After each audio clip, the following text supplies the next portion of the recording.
Hey everybody, Max here from 4th and 20, giving you a free agency update. A lot of stuff has been going on, and I'm excited to tell you about it. First off, we're going to talk about how the Texans are now big players for Tony Romo as they made that trade to get rid of Brock Osweiler to the Cleveland Browns. Of course, the Browns would make that trade. It's the Browns.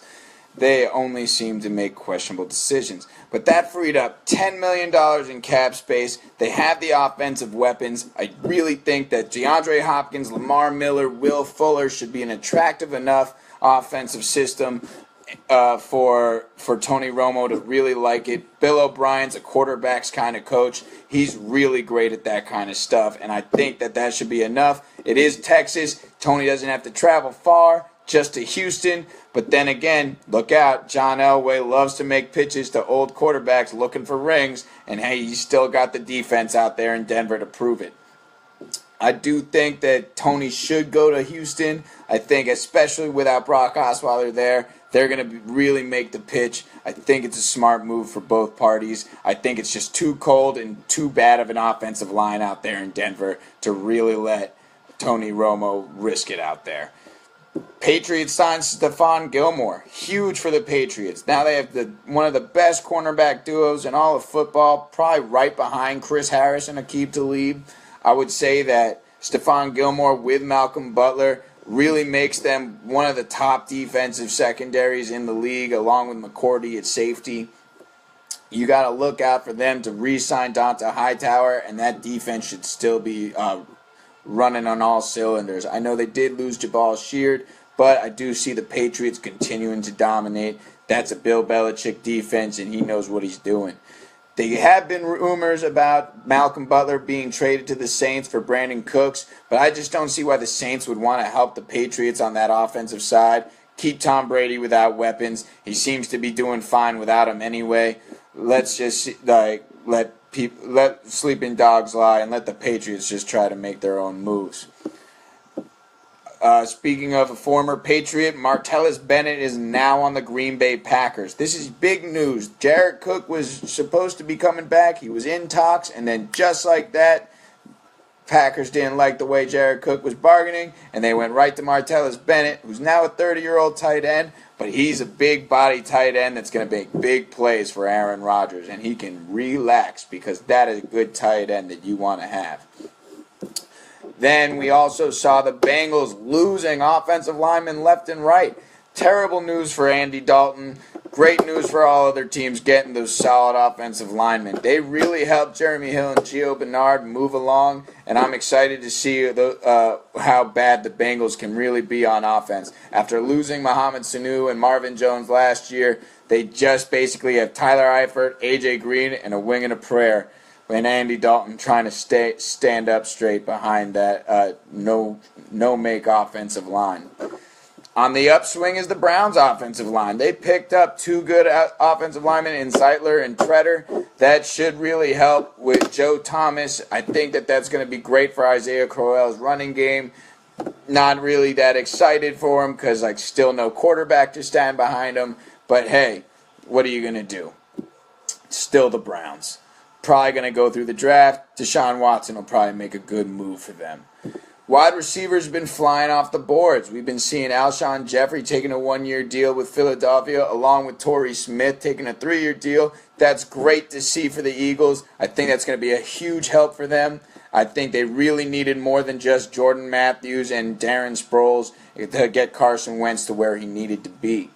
We also saw Deshaun Jackson going to be the over-the-top threat for the Buccaneers, which is a great move for them. They kind of were just stalling there with Vincent Jackson and Mike Evans being kind of the similar wide receiver. This will give Mike Evans more room underneath, and you can finally have Deshaun Jackson running past safeties and let Jameis throw that deep ball, which should be fun to watch. We still have a lot of running backs on the board. Haven't seen it. Latavius Murray go anywhere. Eddie Lacy's still out there. Then you got the ageless wonder of Adrian Peterson. And then you have Jamal Charles still on the board. These will be very interesting dominoes once the first one falls. I do think Latavius Murray will have to be the first one to go. Although Adrian Peterson is a bigger name, I just think Latavius Murray is young enough and talented enough to really make a difference in almost any system. We watched the Browns get Brock Osweiler, the 49ers sign Brian Hoyer, and the Bears sign Mike Glennon. All that means to me is they're going to draft quarterbacks in this draft. They just don't have a lot of faith in them. These sound like moves to give a stopgap year for those quarterbacks to develop, and I think that's a smart move on those franchises, which with those three names, I don't really say they make smart moves very often. Winners today, I really do think the Eagles were winning with their wide receiver pickups. I think that's great news for them. I think that the Browns really stepped up their game by fixing all the pieces that left in Alex Mack and Mitchell Schwartz by bringing in Treader and Zeitler. Those are big moves for them. I do like the Giants adding Brandon Marshall. I don't know if I'd call him a winner in free agency yet. I think they need to bring back Jonathan Hankins or maybe make a run at Dontari Poe, but on the defensive tackle end. But those players are still out there on the board. There's still many days left of the free agency period.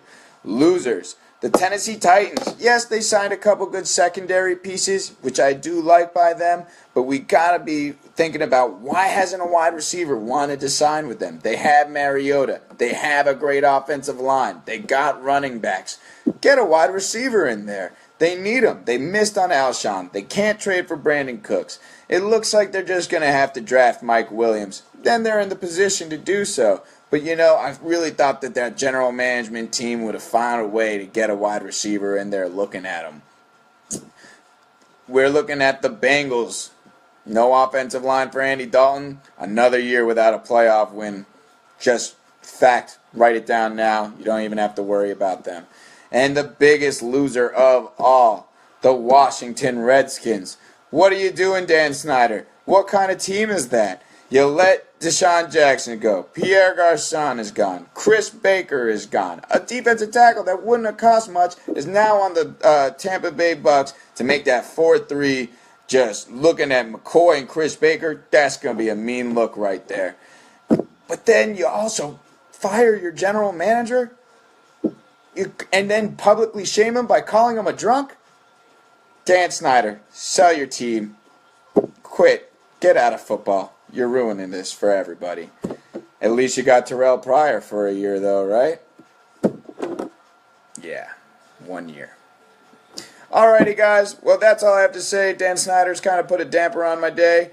But hey, stay tuned with us. We're going to have more posts for you. Follow us on Twitter. Make sure to put a like on this video on our Facebook page. And I'll be looking forward to talking to you later.